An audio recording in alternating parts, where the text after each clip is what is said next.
Mirë se ardhje në këtë aktivitet letrar. Jemi në ditën e dytë të panairit të librit në Ferizaj, edicioni 8 me radhë.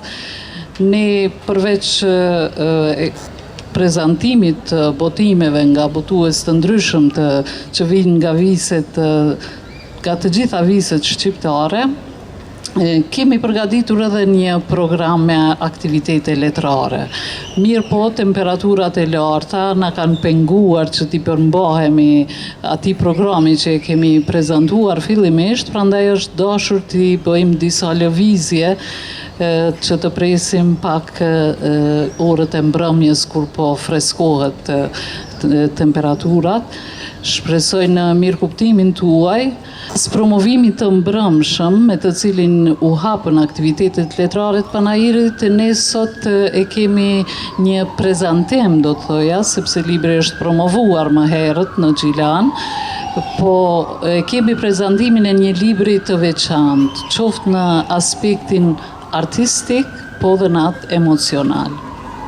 E kemi librin që është botuar nga Ars Klubi Beqir Musliu, libri Kur vdesin ngjyrat, i autorit Sherafedin Kadriu.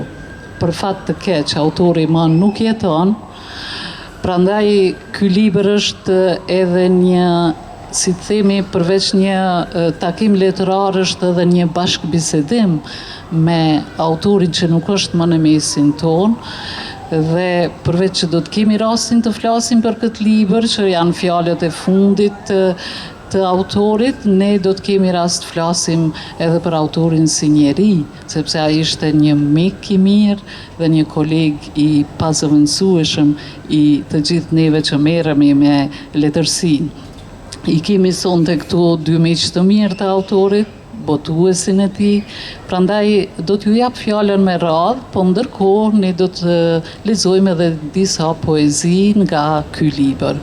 Fillim ta prezantoj botuesin edhe shkrimtarin Sabit Rustemin, i cili do të na bëj një përmbledhje edhe për autorin, edhe për librin e fundit. Faleminderit shumë, zonja Zoti. Faleminderit dhe gjithë juve që jeni këtu të pranishëm në këtë prezantim të këtij libri dhe të një autori shumë të rëndësishëm për letërsinë shqipe që e kishim edhe përmes veprave të takimi edhe me tutje.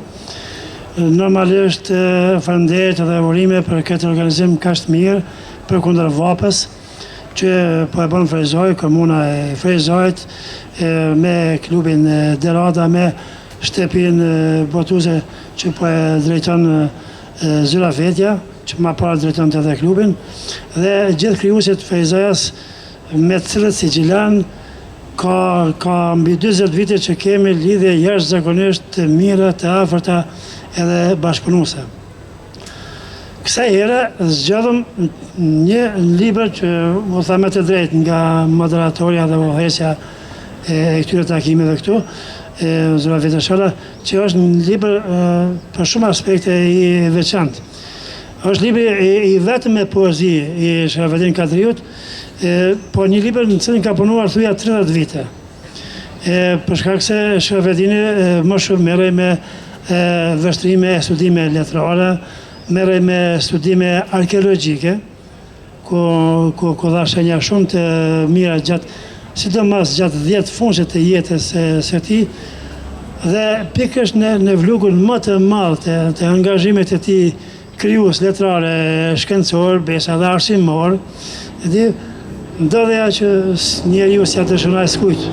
Smundja e pashërueshme e shekullit që shkoi po vazhdon edhe në këtë shekull, dhe përkundër një përballje 5 vjeçare thjesht na lap atë, dhe bukur shumë neve na mungon sot në veprimtaritë tona, sidomos vlerësuese letrare, po edhe në të gjitha angazhimet që i kishte si personalitet i shquar i arsimit, i kulturës, i letërsisë edhe i arkeologjisë.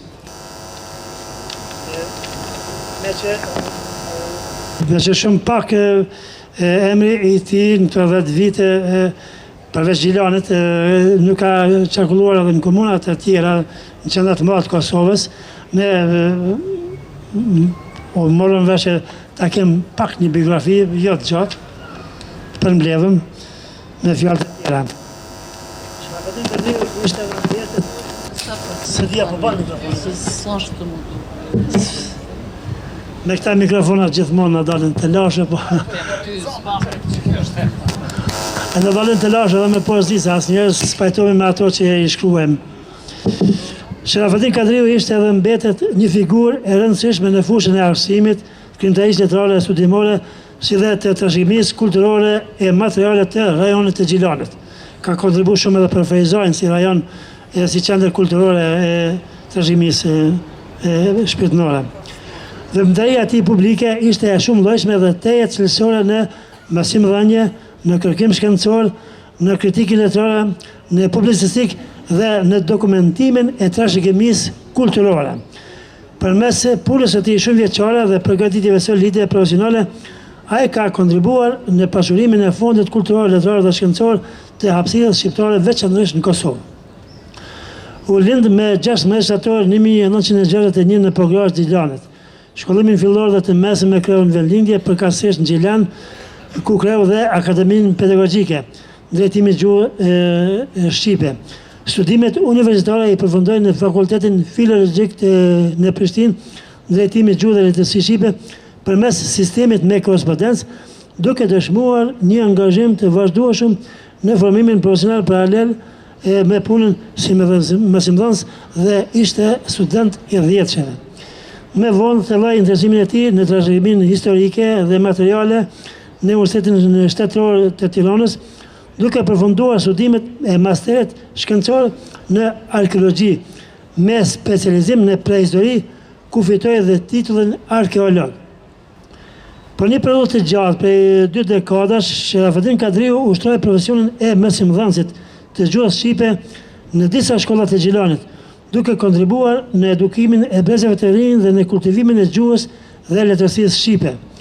Në fund të vitit 2004 u bë pjesë e qendrës për trashëgimi kulturore në Gjilan si bashkëpunëtor profesional për trashëgimi kulturore dhe hulumtimet arkeologjike në krahinën e Anamarovës. Përmes qendrës rajonale për trashëgimi kulturore, ai u angazhua në dokumentimin, hulumtimin dhe ruajtjen e kësaj trashëgimie, duke dhënë një kontribut të çmuar në evidentimin e vlerave lokale dhe rajonale. Në fushën e letërsisë, Shrafatin Kadriu kontribuai me 2 vepra me vështrime kritike, një përmbledhje poetike dhe në fushën e publicistikës një monografi si bashkautor.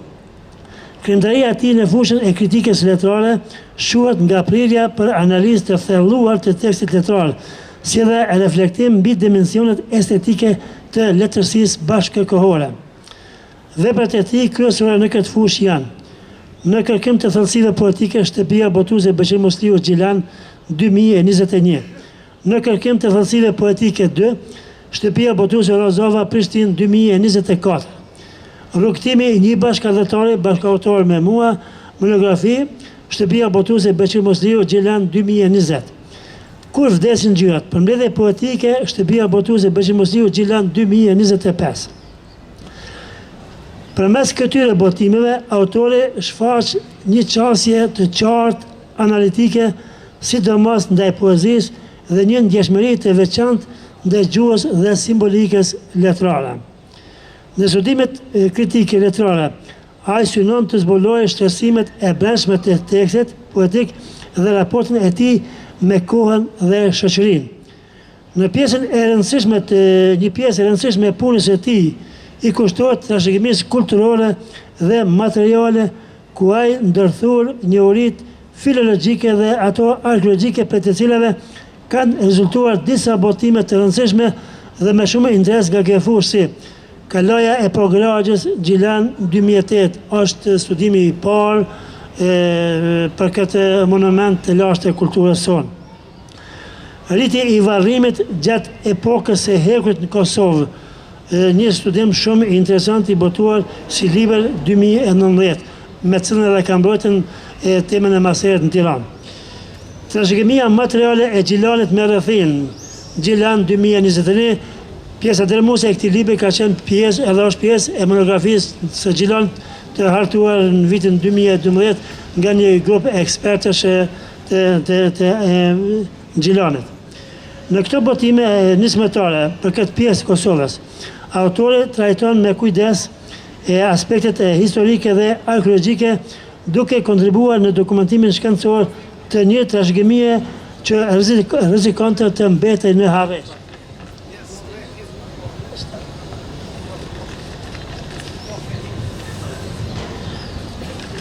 Sherafedin Kadriu u bë pjesë edhe në disa botime kolektive dhe monografi shkencore, duke kontribuar me punë individuale dhe bashk autoriale. Në monografin Gjilane, me rrethin 2012, siç e përmenda edhe meret, me punimin trashëgimia materiale Gjilanit me rrethin, si libër del më i plotësuar. Në veprën trashëgimia kulturore e rajonit të Gjilanit 1 dhe 2, ku përfshihet komplet edhe pjesa e Frejzajt me rrethin, është autor i 60 punime prej të cilave 6 si bashkautor. Pashtu në veprën e dytë me të njëjtin titull, trashëgimia kulturore e rajonale Gjilanit, është i përfshirë me 65 punime, të cilat nuk janë të botura në libra të kështu autoriale, por janë punime autoriale të tij, por që janë pjesë e trashëgimisë kulturore rajonale të Gjilanit. Në fushën e publicistikës dhe veprimtarisë humanitare, ai është bashkëautori i veprës Kohëngjeshje Bamirësie. Është një përmbledhje e veprimtarisë së shoqatës Bamirëse Nona Terezë në vitet më të ndihshme të Kosovës, 1990-99. Gjithashtu ka redaktuar, recenzuar dhe lekturuar numër të konsiderueshëm katalogjesh, librash dhe studimesh në fushën e trashëgimisë shpirtërore dhe materiale të botura nga qendra në Gjilan, dhe ky angazhim tregon një rol të rëndësishëm jo vetëm si autor, por edhe si mbështetës i punës se autorëve të tjerë. Bile kanë lënë pa shumë nga njëherë, për vete. Në doshkrim, ai la disa projekte me karakter letrar dhe publicistik, ndërto ngutje e vonuar publicistik, si soset jeta, ditar personal në kohën e karantinës, dhe ishte i smur me kancer. Rrofenja nga Brinja, intervista me veprimtar e ardhëtar të ndryshëm të Kosovës, Shqipërisë dhe Mërgatës.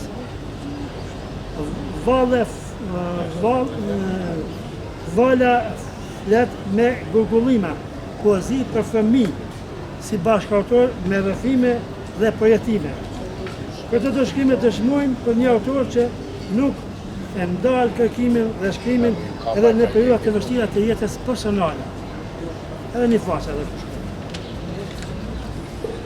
Një vëmendje të veçantë ai ja ka kushtuar edhe trashëgimisë gojore të rajonit të Gjilanit, duke mbledhur anekdota, rrëfenja dhe materiale etnografike me vlerë dokumentuese. Dëshmi e këtij përkushtimi janë edhe dy dëshkrime nga më të rëndësishmet të Sherafedin Kadriut, anekdota dhe rrëfenja nga rajoni i Gjilanit, që po përgatiten për botim, dhe Gjilani dhe Gjinollët. Është një libër që do t'i përmbys shumë dhëna që janë shkruar për Gjilanin dhe Gjinollët si familje, mbështetur në fakte që janë Gjilani dhe Gjinollët është një libër thuja kryesor në këtë krimtari kërkuese shkencore të Sherafedin Kadriut, dhe do t'i përmbys në shumë gjëra në bazë të dokumenteve, sepse flet vetëm në bazë të dokumenteve të gjetura, të cilat i ka hulumtuar në këto 10 vitet e fundit. Me një fjalë, Sherafedin Kadriu përbën një ndërthurje të qëndrueshme dhe të vazhdueshme gjatë gjithë veprimtarisë së tij publike midis mësimdhënies, kërkimit shkencor dhe krimtarisë letrare. Prandaj dhe mbetet një figurë e rëndësishme në fushën e mendimit kritik, në krimtari letrare dhe në atë të trashëgimisë kulturore të Kosovës, e cila shohet për nga vlerat artistike, po edhe ato dokumentuese. Edhe libre ku vdesin ngjyrat është në nivelin e gjitha këtyre që për jetën e tij, gjërat afër 65 vjeçe, se për pak nuk e arriti 65 vjetorin e lindjes, edhe flasim për një emër që realisht ka bërë shumë e që në Kosovë nuk njeh dhe aq sa ka kontribuar. Ju faleminderit.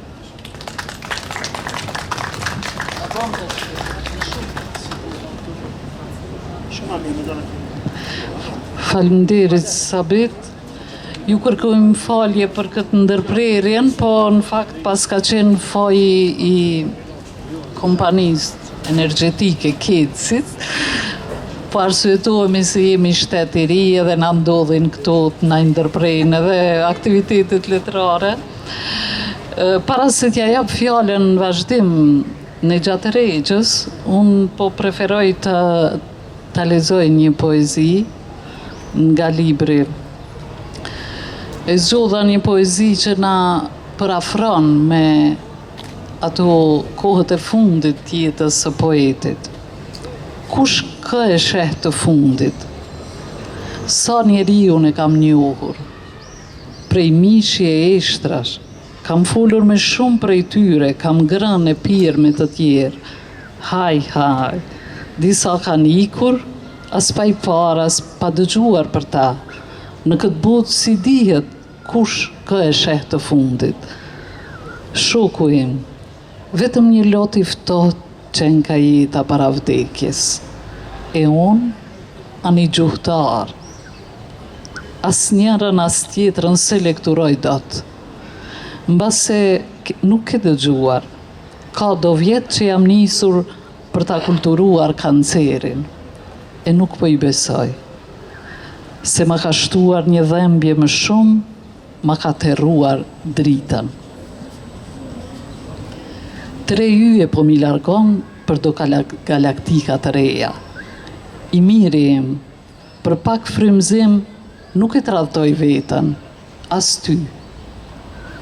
Aty më ke, jam nisur, do të vi. Kjo është një poezi që ja kushton mikut të tij. Vazhdim po ja jap fjalën në gjatë Regjës për një vlerësim i librin. Përshëndetje. Unë punimin tim rreth librit të Sharafedinit e kam titulluar kështu: Kur erozioni lufton me ngjyrat. Sharafedin Kadriu, kur vdesin ngjyrat, botoi shtëpia botuese Beqir Mosliu 2025. Kur jeta dhe vepra komunikojnë me të përditshmen, ajo të jep perceptimet e të gjitha haprimeve bashkë me stinet e jetës. Njeriu poet, haprimet dhe frimarjet i ndërlidh me të gjitha veprimet e të ndodhurave jetësore. Dhe ato si të këtilla krijojnë ngjyrat në portretizime nga më të ndryshmet.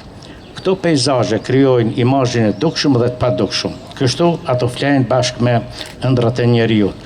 Të gjitha këto ëndra që njerëzit i bartin, i ruajnë si përjetime të shpirtit të tyre, ato janë përjetime sa personale paqe dhe faktorizuese në proceset jetësore, shoqërore të njeriut që komunikon dhe ruan diktatet e jetës.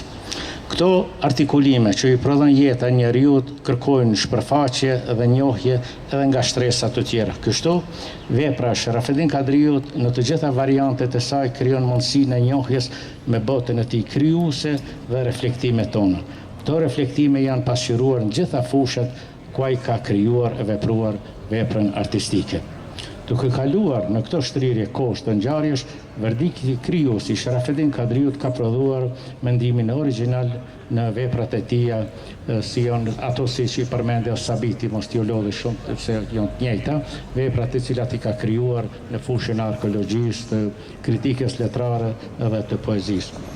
Kur ngjyrat vdesin, është vepra e parë poetike e tij. Ani pse ai ka botuar edhe vepra të tjera në fushë të studimeve letrare dhe arkeologjike në shtrirje të trashëgimisë kulturore. Në këtë vepër, arti e jeta kanë shkrirë të përbotshmën ekzistuese përmes imagjinatës krijuese. Në vëllimin poetik, kur ngjyrat vdesin, Sharafedini ka shkrirë një botë të veçantë artistike e cila ka të ngjeshura brenda poezive përjetimi për te të sotmes. Kurse diskursi artistik në poezinë e Sharafedin Kadriut është reflektim i botës së trazuar, e cila gërvisht thesarin artistik në kërkim të haprimeve të njeriut. Sa artikulues, paqja dhe kurreshtar. Këto kërkesa janë vetë bota shpirtërore e njeriut kërkues për të shpalosur botën e pathënë.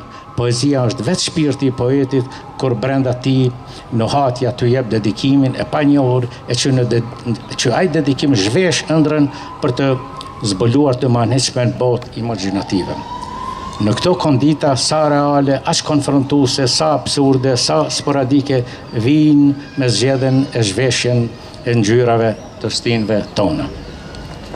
Libri poetik ka ndarrit në përkohë dhe ato ofrojnë identifikime të personaliteteve nga më të ndryshme, duke krijuar mundësinë e depërtimeve më të thella të ngjarjeve të cilat kanë ruajtur e bartur kurrizin e tyre, dhembjet, dashurinë për njeriun e tij. Në të gjitha variacionet poetike të këtij libri, ato në tërsinë e tyre komunikojnë me një zë. Ato artikulojnë veçori të dalluara dhe shpalosin botën imanente të autorit. Kështu, tërësia e konceptuar e librit kur ngjyrat vdesin të jep originalitetin krijues në formësim të proces artistik që bota e artit të bashkëjetojë me estetiken poetike. Të gjitha këto variacione japin të përbashkën dhe të veçanten brenda tekstit poetik. Të gjitha ndarjet poetike kanë pamjet pasqyruese të përbashkëta të jetës së autorit. Ato megjithatë diku shënojnë dritën me më shumë dreqim. Kështu në ciklin për ngjyrën e zezë autori ka piketuar ngjyrën më të thellë të përjetimit përmes vargjeve si në poezinë Qafkat. Në vigjilje të pavarësisë së Kosovës, hija ime, frymarrje kolluar në krye të motmoti vetmia, në këtë lojë nuk ka remje. Në fund të vetmisë dhe në poezinë e fundit të librit, para se me ushtri. Të gjitha këto poezi kanë një kompozim të unifikuar dhe në poezinë e fundit ai shkruan se është e vetmja poezi që është recituar dhe ruetur në telefonin e tij. Kjo poezi dhe të tjera të bëjnë për vete, ai gjen forcën e dashurisë njerëzore poetike dhe shkruan. Citoj: Testament fjalësh, loçka e gjyshit. Ah, porosisi poezi, po e vështirë për të shkruar vetë, po i ruaj mend, nuk po çmendem krejt, mbyllet faqja 144. Kjo poezi dhe poezia Qafkat janë dashuria e dhembja e njeriut poet. Sharafedini fjalën e forcon me dinjitet, edhe kur e te i kalon dhembjen përmes vargjeve. Në këtë poezi testament nuk kemi dilemin e vdekjes. Këtu kemi mesazhin e forcës për të mundur dhembjen. Poezia Qafkat konsiderosh një ndër poezitë që rrallë gjen në letërsinë shqipe dhe autori të thotë me një gjuhë metaforike, me një gjuhë njerëzore, do thotë krejt fundin e jetës, sikur ai vërtet ky erozioni e gryn për brenda trupin e tij. Çfarë flatrash pas këshit? Sa drejtime shmerrni? Përballë kaloni, anash kaloni, para kaloni, sa shpejt ktheheni e se kur ndaleni. Niseni sërish, si nuk ndaleni asnjëherë, çfarë shoferësh. Qafkat e mia, atë ditë do të mërzitem edhe për bojën tuaj katran. Do thotë ketë një parandjen sa ishte në spital. Që mos jo lodhi më shumë, brenda tekstit poetik në këtë cikël, njerëzorja dhe koha flasin për mitet. Ne mitet jemi mësuar zakonisht të gjithë që merren me këtë fushë themi mitet antike vërtet ato kanë bërë dhe botën edhe artin e kanë ruajtur mos mirti. Por këtë harrojmë që edhe në kohën tonë krijohen mitet. Pra mitet janë vetë njerëzit të cilët krijojnë veprat e tyre, krijojnë fjalën e tyre dhe mbi gjitha ata lënë testamentet përmes veprave të shkruara. Titulli i librit, Kur vdesin ngjyrat, në realitet është metafora e jetës përmes ngjyrave të cilat komunikojnë me vetë njeriu. Poeti komunikon me koloritin e ngjyrave që absorbojnë brenda tekstit ideshmërinë në mbështetje të moralit, si katarsis i ngjarjeve e njerëzve që kanë kaluar në periudha të ndryshme kohore, të cilat kanë rrjedhën e lirë të tyre në vargje, si komunikim dhe si protestë e dashuri për njeriu. Në këto gjerësi të intonimit poetik, poezia Sharafedinit ka ndërlidhur subjektin lirik në modifikim të fjalës sa më përfaqësuese në fuqizim të tërësisë poetike. Vepra e Sharafedinit komunikon për shumë periudha, për shumë njerëz të jetës së tij dhe të gjitha pjesëve dhe takimeve që ai ka pas me njerëz në jetën e tij, vërtet i ka dhënë një ngjyrë të pavdekshme artit të tij. Të bësh një analizë, një veprë letrare që dekende ke pas mik dhe ke nda mendime shpeshta për artin letrar, vërtet është një punë edhe e lehtë, po edhe shumë e vështirë, sidomos kur ai nuk është në mesin tonë. Po ja që të gjithë jemi udhëtarë të kësaj bote dhe tash Zoti takohemi edhe ndonjë herë tjetër, siç u takuam sot me veprën e tij. Ju faleminderit.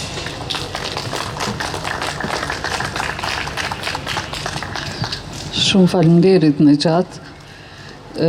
Shkojmë tutje. Nga titulli i librit Kur vdesin ngjyrat, na duket se na ofrohet një poezi e zymë, siç e paraqet pak a shumë edhe kopertina e librit. Por në fakt kur hym në libër duke i lexuar, duke i parë se si janë ndarë ciklet e poezive, shohim se aty është krejt jeta, është kujtesa, është dashuria, është miqësia, adheu, fjala. Po mbi të gjitha është edhe dhimbja, ajo dhimbja njerëzore që vetëm artistët arrin ta ngrenë atë nivelin e të bukurës, një dhimbje e bukur do të thoja. Do ta lexoj edhe një poezi para se të ndjekim edhe vlerësimin e fundit. Është poezia Tregimi për një lot.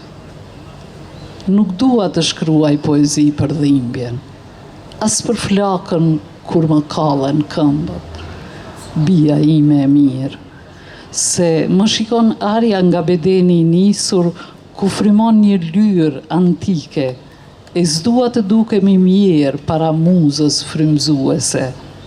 Shihe Lena e babit, sa dashnit kesh fëmij, edhe unë të kam dashur ty, e kjo ditë erdhi si në përrall, na ishte njëherë një gjysh, ikja u bë dobësia e tij. E kish kapur për dorë dhe nuk po e lëshonte dot për një lot. E kish shtrënguar ngryp të mos i shqitej derisa të mplakej bashk, fundin ta shkruante me dashuri për mbesa e nipa. Kjo ishte poezia Tregimi për një lot. E kemi edhe një vlerësim të shkurtër nga një studiuese e re e Gjilanase, nga Kaltrina Berisha, por Kaltrinën nuk e kemi këtu, nga se siç tha Sabiti është në një pritje të ëmbël, për fat të mirë, dhe shkrimin e Kaltrinës do të na e lexoj Arsimi. Kur në Arsim.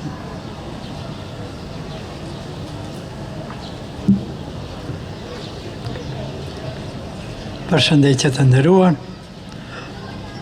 Punimin Kaltrina e ka titulluar Poezia si testament poetik jetësor.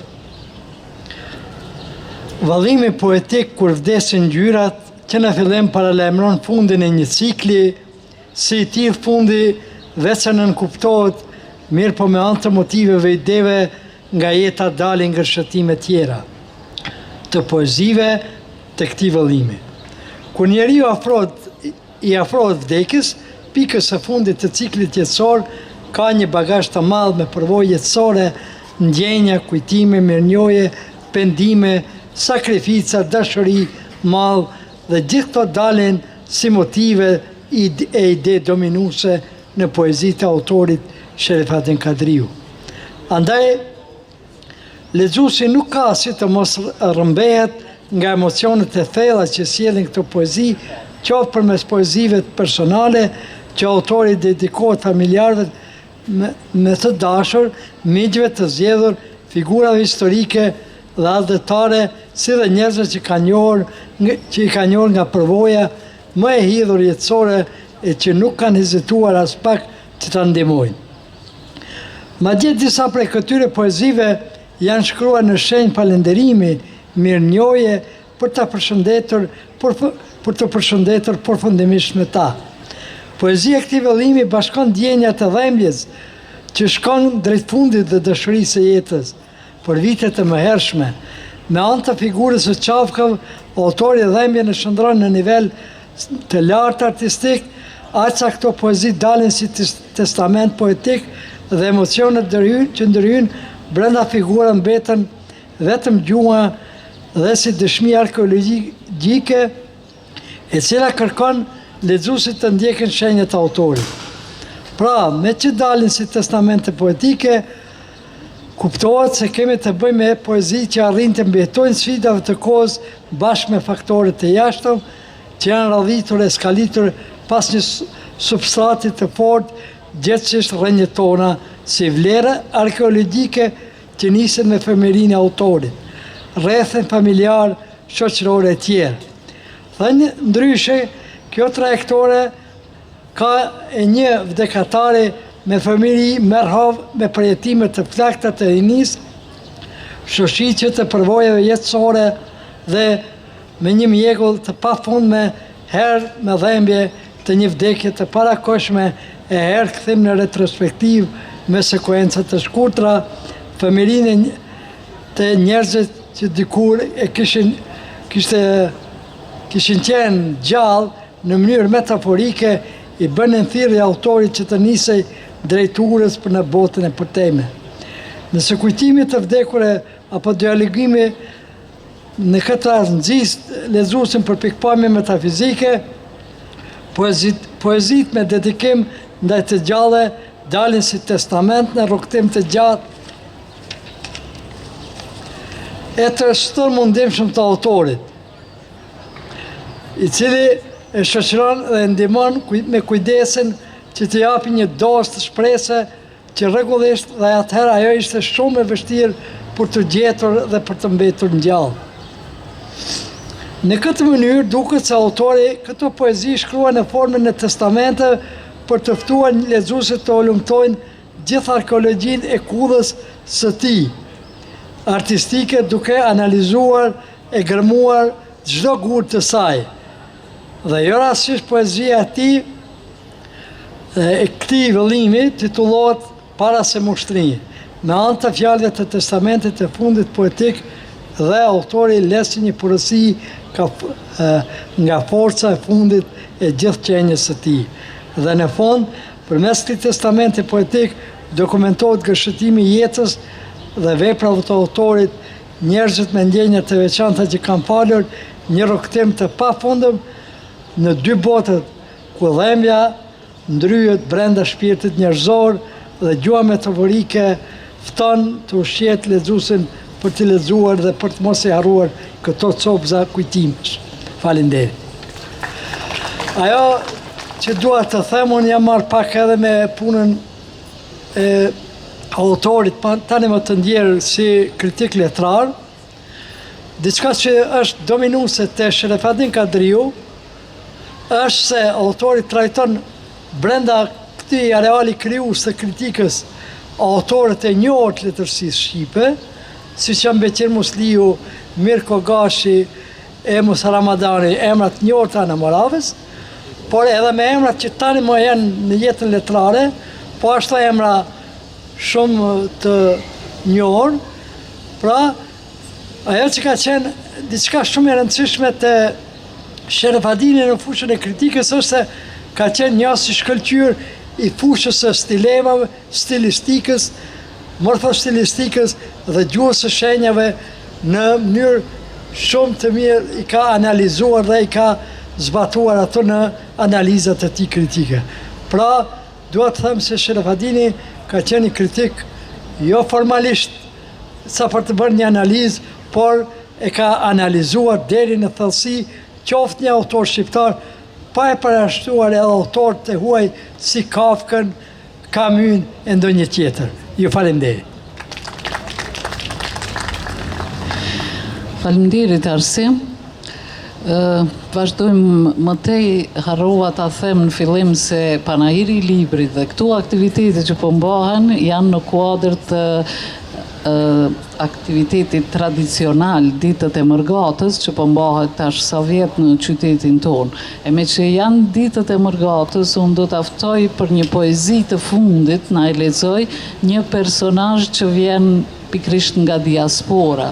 Në fakt, unë sapo e njoha, ajo është një zonë krijuese, Gonxhe Begishulli tani mbi emrin e parë, nuk ja kujtova, është Dibrane, e martuar në Ferizaj dhe jeton në Gjermani. Do ta dëgjojmë një poezi nga libri të lexuar nga Gonxha. Faleminderit, përshëndetje për Ferizajin, pranairin e librit në Ferizaj, ju përgëzoj gjithë organizatorët. Përshëndes po ashtu edhe shtëpinë votuese. Me zotin Sabit Rustemi në krye, nga i cili kam botuar edhe 2 librat e mi të parë me poezi. Kam nderin që para jush të prezantoj një poezi të autorit Sherafedin Kadrio. Para se me ushtri. Mos ma lidhni gojen me metafor, se më kanë rënë dhëmbët e bëhem horë. Ditën e fundit, me qefin të bardhë si bora, mbuloma një trupin. Ta ndjej afshin e dheut të varit tim, para se me ushtri në dritën e zezë. Për herë të parë, kam me bërë udhën e fundit, pa i lipë si Zotit. As juve nuk ju lodh shumë, vetëm pak hapa. Lutjen e fundit ma këndon besa ime Ana. Testament, fjalësh, loçka e gjyshit. Porosi si poezi. Po e vështirë për të shkruar vetë. Po i ruaj mentë. Nuk po të shmendem krejt. Ju falemderit. Po ashtu edhe një përshëndetje të veçantë nga lidhja e shkrimtarëve të Gjermanisë, të cilën edhe unë jam antare dhe kam qenë zëdhënëse për 8 vite radhasi. Faleminderit. Faleminderit, Gonxha. Na kanë mbetur edhe pak minuta për fund, por ne kemi këtu të pranishëm edhe djalin e poetit Sherafedin Kadriut, është zoti Ylli Kadriu, është oficer i lartë në Forcën e Sigurisë së Kosovës. Mendoj që duhet t'ja japim fjalën edhe Yllit për fund.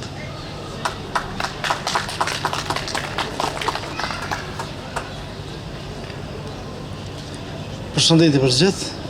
Unë jam djali i Sherafedinit, djali i madh i Sherafedinit. Ju falenderoj gjithëve, sidomos ju falenderoj juve Ferizaj, qyteti i kulturës, i dijes, për gjithë këtë që po e bani, për ruajtjen e vlerave, kulturës, trashëgimisë kulturore. Çka mund të më thonë më shumë për veprën e babit, posa atyre që u thanë nga shokët e tij, cilët i ka pas hap pas hapi gjatë gjithë jetës, cilët e kanë përkrahur, edhe mund të më thonë që kanë qenë shtytës për me vazhdu me kriju pa ndalë, si i nderumi Sabit dhe gjithë shokët e tij. Unë ju falenderoj gjithëve, falenderoj shtëpinë botuese e Derada, e po që është edicioni 8, shpresoj që të bëhen 80, 800, 8000, sepse prej këtyre kemi vetëm dobi. Ju falenderit. Shumë faleminderit, Ylli. Ju falenderoj edhe juve të gjithëve mysafirë të nderuar, ju falenderoj që keni ndarë këtë kohë të jemi këtu së bashku dhe t'i kalojmë këta minuta duke kujtuar dhe duke lexuar poezinë e mikut tonë Sherafedin Kadriut. Juftoj pak më vonë kemi edhe një promovim tjetër me zonjën Naime Beqira, juftoj që të jeni të pranishëm nëse keni kohë dhe mundësi. Faleminderit.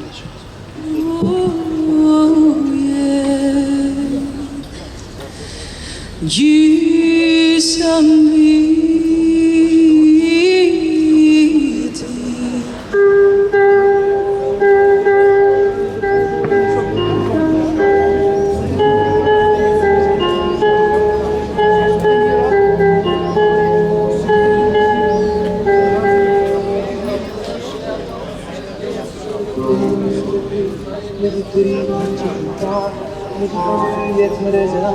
me gjithë këllon që në fillu shëmë dhej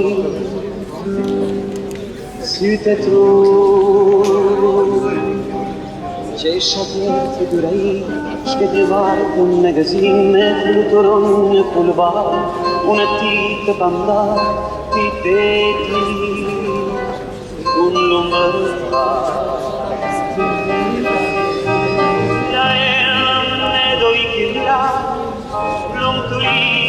teatro ti restare. C'è Joseph Podiati, rughetto ambusce ne petate.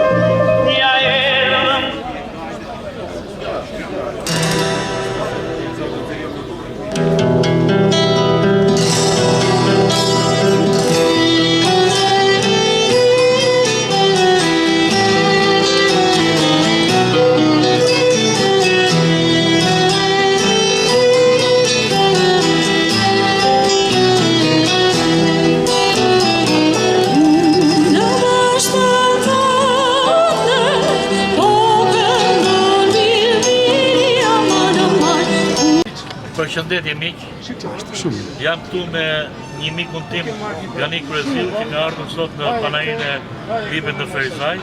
Është dita së ditë sot në Ferizaj. Duhet falendëruar në rast të parë Komuna Ferizaj që ka dhënë një hapësirë të gjerë për të gjithë autorët. Unë faktikisht jam një nga shqiptarët që nga marrë nga Tirana të përfaqësoj artin letrar me tregime të romanet të shkruara nga unë dhe të me anë të romanet dhe tregimit të artit të pasqyroj vlerat e kombit shqiptar, të përcjell mesazhe pozitive të rinia që shkolla, arsimi është rruga më e drejtë, pasi krimi ka vetëm dy rrugë, o pushon o vdekjen e parakoshme. Kombi ynë ka nevojë për njerëz të tillë dhe të arsimit. Me anë të letërsisë time, gjithmonë vlerësoj familjen, se familja do të jetë shëndosh, respekt ndaj prindërve dhe mbi të gjitha puna e ndeshme së grupi. Kur je njëri i ndeshëm dhe punë të ndeshme, je njeriu më i mirë në botë. Dhe flagët ndaluara janë tregime, mbi 20 tregime që kapin aspekte të jetës sociale në Shqipëri. Është një libër që është pëlqyer shumë në Prishtinë dhe në Tiranë, është një nga librat më të kërkuar për momentin. Triumfi i dashurisë është një libër i ri, roman i ri. Është historia e një djali emigrant që dashuron vajzën e kryeagentit të famshëm britanik pas luftës së dytë botërore dhe gjëja zhvillohet te shtëpia e Ian Fleming, që autorit të famshëm të James Bond, por dhe gjithashtu një nga personalitetet më të shkruara të luftës së dytë botërore. Për vetë kam punuar 19 vjet në Ministrinë të Mbrojtjes Britanike si një nënpunës i lartë. Kam jetuar në lidhjet mesme në Afrikë Veriut dhe në Ukrainë për 3 vjet. Nga këto 3 vjet 7 muaj punova mësues vullnetar në Karakurt. Për të dhënë kontributin tim modest për shqiptarët e emigruar atje 350 vjet më parë nga trojet etnike shqiptare. Kurse Grimca jetë dhe 1 dhe Grimca jetë 2 janë pak nga të gjitha, përcjellin mesazhe, tregime, ngjarje reale të vërteta me shqiptar nga Kosova, nga Shqipëria, nga Maqedonia, nga Ulqini dhe nga Treva Shamris. Sepse shqiptarët janë një. Nuk ka kosovar dhe ka vetëm shqiptar. Faleminderit. Faleminderit dhe për juve, i shkot puna mbarë. Unë e marrë Benko, pra jam autor i të gjithë librave për sa i takon qanërisë dhe Shqipërisë etnike. Jam pjesëmarrës si panajirit parë të librit në Tiranë, në 98, i panajirit parë të librit në Prishtinë, film mbas luftës, në Tetov, në Shkup, në Ulqin, deri në Kosovë. Jeta ime është për t'ju shërbyer shqiptarëve. Dhe në këtë këndvështrim i falenderoj të gjithë që më janë gjendur pranë dhe që kanë blerë me mira libra nga unë. Nëse dëshironi të shikoni, unë mund të dalë dhe t'ju shpjegoj. Këtu është Barbarë. Personazhi kryesor këtu është Christiane Amanpour, gazetarja e famshme e CNN-it, e shoqja e James Rubinit që ndoqi luftën e Kosovës. Po ashtu, personazh kryesor këtu është James Rubini, Ashim Thaçi dhe Oldbrighti, Madeleine Oldbright. Këtu keni përsëri një libër për Kosovën. Një franceze historiane e lidhur ngushtë e martuar me një oficer të lartë serb, i cili mbasi kryen si oficer i lartë, mbasi kryen masakrën e Emejes, atëherë kjo nuk e duron dot më, përfundon në kolonat e shqiptarëve.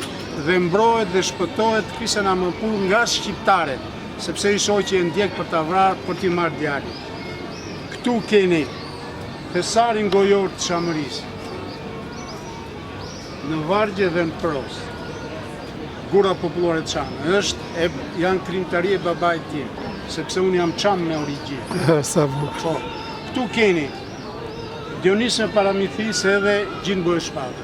Këto dy libra, Gjinë Bëshpata, që është kryeprincë i Epirit, i Çamërisë, bashkë me Gjon Zelivisht, bashkë me Pjetër Lloshën, nga vitet 1360, 70, 80, deri në fund të viteve 1390, kur ndron jetë, luftojnë për t'i marrë serbëve të Stefan Dushani, nipit të tij, po ma për Lubovicin për t'i marrë Prevezën, për t'i marrë Janinën, për t'i marrë Artën, të gjithë Epirin pra. Pastaj këtu keni një libër të ri për Mitat Frashin. Mitati në vitet 1926 ka qenë ministër fuqiplot i Shqipërisë në Athinë. Dhe pas një mirëkuptimi me Teodor Pangallosi, kryeministin Arvanitas me ndjesi shqiptare, sepse nëna gjyshe e flisin shqip, dhe ai me ca ndjesi shqiptare arrin të frenoj dëbimin e shqiptarëve drejt Turqisë, pas luftës greko-turke, pas konferencës Lozanës. Këtu është një libër i Shqipërisë etnike. Është ajo çka duam të gjithë ne shqiptarët, jo vetëm shqiptarët e Kosovës, po edhe të Çamërisë, edhe të Shqipërisë, edhe të Luginës. Në kuadër të Bashkimit Evropian nuk ka asgjë të keqe që shqiptarët të jenë të bashkuar. Që duhet ndodhë pa disiplinë. Patjetër, është e kohës. Këtu ke Rikthimin Çamëri. Rikthimi në Çamëri është një histori që vendoset edhe në piketat e antikitetit të Çamërisë, por ky ka të veçantë që t'jep si jetohet sot në Çamëri. Ndryshe nga që thonë studiuesit, historianët apo politika greke, shqiptarët duhet dinë që në Çamëria e sotme mbizotërohet nga çamrit ortodoks, që si ne çamrit muhamedan që pësuam genocidin nga zerva, flasin shqip siç flasun me ju tani. Këtu keni figurat më të quara të Çamërisë, që fillojnë me mbretëreshën Olimbi. Duhet të dimë që mbretëresha Olimbi, nëna e Aleksandrit Madh, është epirote, është shqiptare Çame. Pastaj kemi Pirën e Epirit, e libri mbaron deri në fund me Bilal Xhaferin, me poetin më të fuqishëm të Çamërisë. Këtu keni Marko Boçari. Marko Boçari është një ndër herojnë kryesor të revolucionit grek, të fazës parë të revolucionit grek. Është sulliot, është shqiptar, grekët e mohojnë këtë. Por ky libër thekson këtë të vërtetë, që para se t'japi kontributin në revolucionin grek, duhet të dinë shqiptarët që Marko Boçari është rritur si shqiptar në oborrin e Ali Pashës dhe ka kontribuar në jetën e Ali Pashës, në vjeshtën e 1821, Marko Boçari bashkë me suliotët, bashkë me çamët muhamedan luftojnë për të shpëtuar Ali Pashën, që ishte rrethuar në Kala. Se do të shku tash në motrin. Keni kriminalin Zerva. Ky është generali i Zi. Ky është Miloševiçi i Çamërisë. Tu. Pastaj keni një libër për Ali Pashën e Pelenën. Po e kam librin. Kurse këtu keni këtë djalin Veladon. Ky është Anastasio Nollakos, që ka 2 vjet që nuk jeton më. Por helmi i tij ka mbetur në mënyrë shërbëtorët e tij që i paguante me lekë. Këta tradhtarë të shqiptarisë kanë luftuar dhe ky ka luftuar në mënyrë të jashtëzakonshme për helenizimin e jugut të Shqipërisë. Ka bërë një punë tepër të rëndë dhe fal politikës shqiptare që e toleroi, që e solli si peshqesh, duke mohuar ortodoksinë e pastër të fan Stilian Nolit. Pra, ju falenderoj dhe me këtë dua të mbyll një përshëndetje për vëllezërit shqiptar në Gjermani, thatë ju. Ju uroj jetë të lumtur, mos të harrojnë shqiptarinë, jo vetëm ata, se mosha jonë jo, po as fëmijët, as niprit e tyre mos të harrojnë shqiptarinë. Respekt dhe faleminderit.